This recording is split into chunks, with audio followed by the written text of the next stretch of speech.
आरोपियों से पूछताछ की जा रही है और साथ ही पूछताछ में कई बड़े सबूत भी पुलिस के हाथ लगे हैं। कोलकाता में एसटीएफ की छापेमारी जारी है। बंदरगाह से जुड़े इलाकों में एक्शन लिया गया।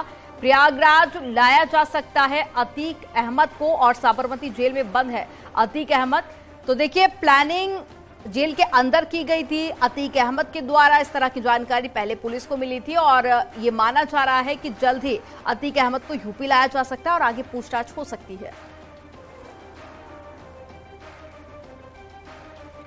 प्रयागराज से बड़ी खबर मिल रही है। अतीक अहमद की करीबी व्यापारियों पर कसेगा शिकंजा। पीडीए और पुलिस ने तैयार की है करीबी व्यापारियों की सूची। अतीक अहमद को फंडिंग करने वाले व्यापारियों पर कार्रवाई होगी। सूची में शहर के कई बड़े प्रॉपर्टी बिल्डर, प्रॉपर्टी डीलर और कॉन्ट्रैक्टर शामिल हैं। इसमें तैयार की गई सूची में शहर के कई नामचीन डॉक्टर और शैक्षिक संस्थान के मालिक भी शामिल हैं। ब्लैक मनी को व्हाइट करने में मदद करते थे चिन्हित कारोबारियों पर भी बड़ी कार्रवाई होगी।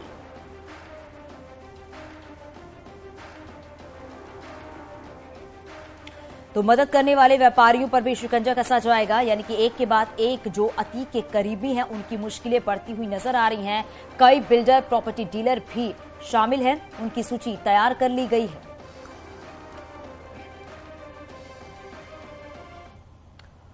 तो उमेश पाल की मां ने न्यूज 18 से बातचीत में कहा कि उनको सीएम योगी आदित्यनाथ पर पूरा भरोसा है। पुलिस सही कार्रवाई कर रही है। उमेश पाल की मां ने कहा कि सीएम योगी से मिलना है। उमेश पाल की मां ने यह भी कहा कि इस हत्या में शामिल सभी बदमाश मारे जाएं। मुख्यमंत्री जी की कार्रवाई से आप संतुष्ट हैं माता जी? संतुष्ट हैं, बहुत संतुष्ट हैं बेटा। कब तक आप मुख्यमंत्री जी से मिलेंगे?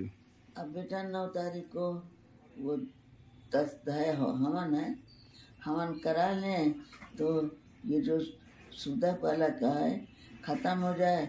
तो अगर मुख्यमंत्री जी हमारे दरवाजे आने का विचार करेंगे तो ठीक है, और नहीं तो उनसे मिलने के लिए जाएंगे। अच्छा।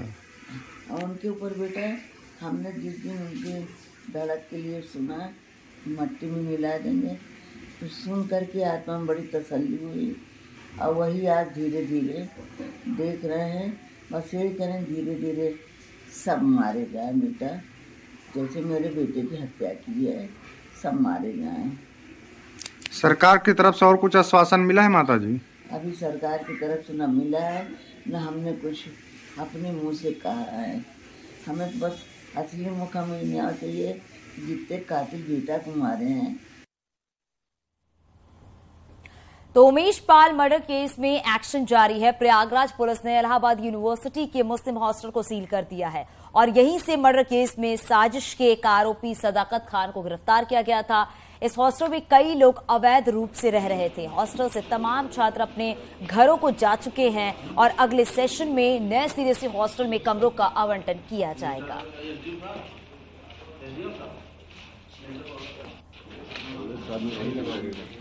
इसी जगह पर शूटआउट की साजिश रची गई थी और देखिए अब सदाकत खान को भी हिरासत में लिया गया है। उससे भी पूछताछ की जाएगी। कमरा नंबर 36 सील कर दिया गया है। मुस्लिम हॉस्टल सील कर दिया गया है और एक के बाद एक उमेश पाल मर्डर केस में बड़ा एक्शन लिया जा रहा है।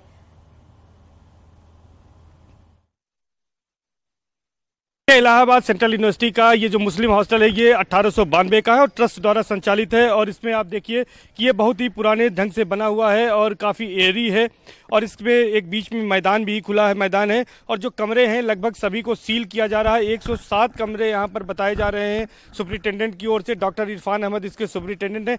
28 या 29 सदस्यीय जो यहाँ पर कमेटी है उसके द्वारा इस ट्रस्ट का संचालन किया जाता है और इसके सेक्रेटरी बरकत अली हैं जिनसे अभी हमने बात भी की थी थोड़ी देर पहले।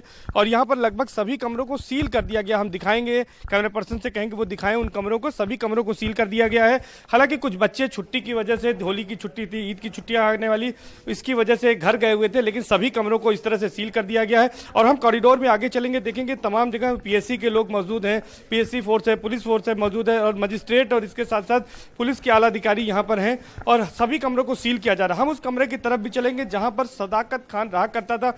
जैसा अभी आपने बताया कि सभी कमरे में लकड़ी के दरवाजे हैं, लेकिन सदाकत खान जिस 36 नंबर कमरे में रहता था, हालांकि वहां पर नंबर तो हटा दिया गया है, लेकिन वो कमरा जो है वो उसमें ये आप देख सकते हैं कि ये जो दरवाजा है ये टीन का दरवाजा है, लोहे का दरवाजा है और इसी कमरे में रहता था। और इसकी जो नंबरिंग थी ऊपर, वो नंबरिंग मिटा दी गई है। आप साफ तौर पर देख सकते हैं इसकी नंबरिंग मिटाई गई है। यहाँ पर 36 नंबर लिखा था, लेकिन 36 नंबर को हटाकर मिटा गया है और यहाँ पर भी 36 नंबर यहाँ पर लिखा गया है। तो आप देख सकते हैं ये 36 नंबर कमरा है, इसको हटाया गया। और सीलिंग की कार्रवाई, जो कॉमन हॉल है यहाँ का, कॉमन हॉल को भी यहाँ पर सील किया जा रहा है। ये 36 नंबर के बगल में कॉमन हॉल था, इसको सील किया जा रहा है। और आगे भी दिखाएंगे कि सीलिंग की कार्रवाई पूरे हॉस्टल में जगह जगह यहाँ पर चल रही है।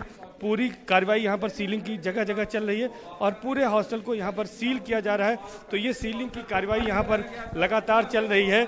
तो इस तरह से सर आइए, तो यहाँ पर लगातार कार्रवाई चल रही, सर आ जाइए। तो यहाँ पर तमाम कार्रवाई यहाँ पर चल रही है। आप देख सकते हैं यहाँ पर ये सीलिंग की कार्रवाई चल रही है।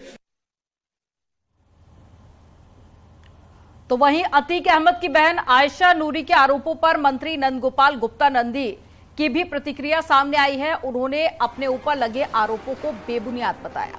उन्होंने ट्वीट में लिखा कि मुख्यमंत्री योगी आदित्यनाथ के नेतृत्व में उत्तर प्रदेश में कानून का शासन है और योगी सरकार अपराधियों और माफियाओं के विरुद्ध जीरो टॉलरेंस की नीति पर काम कर रही है। उमेश पाल हत्याकांड में भी कार्रवाई पूरी सख्ती के साथ में इसी दिशा में अग्रसर है। इसलिए ये बेसिर पैर की बातें मूल मुद्दे से ध्यान भटकाने और गुमराह करने का असफल प्रयास मात्र है और ये तथ्यहीन, अनर्गल और बेतुकी बातें हैं। मेयर चुनाव से इसको जोड़ना न केवल फिजूल है बल्कि हास्यास्पद भी है।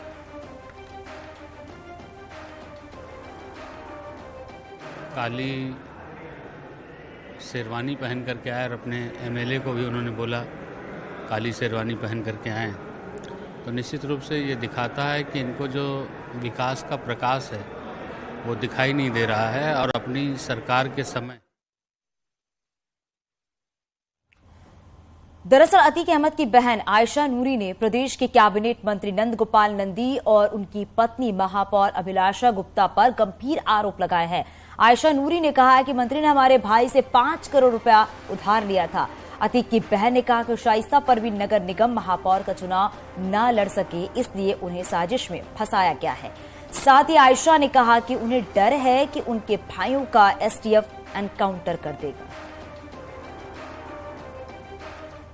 10 साल से पूर्व मेयर हैं अभिलाषा नंदी जी ने हमारे भाई से करीब 5 करोड़ रुपया उधार लिया था और जब हमारे भाई साहब सांसद जी गए जेल में तो ना वो उनका हम अपनी भाभी शाइस्ता परवीन के साथ गुजरात अपने भाई से मिलने गए थे, तो भाई साहब ने यही कहा था कि शाइस्ता नंदी से हमारा उधार पैसा मंगवा लो। हम और शाइस्ता परवीन साथ गए थे तो भाई साहब ने मेरे सामने यही कहा था कि शाइस्ता नंदी से हमारा पैसा मंगवा लो। नंदी जी ना तो हमारा फ़ोन उठा रहे हैं ना हमसे बात हो पा रही है।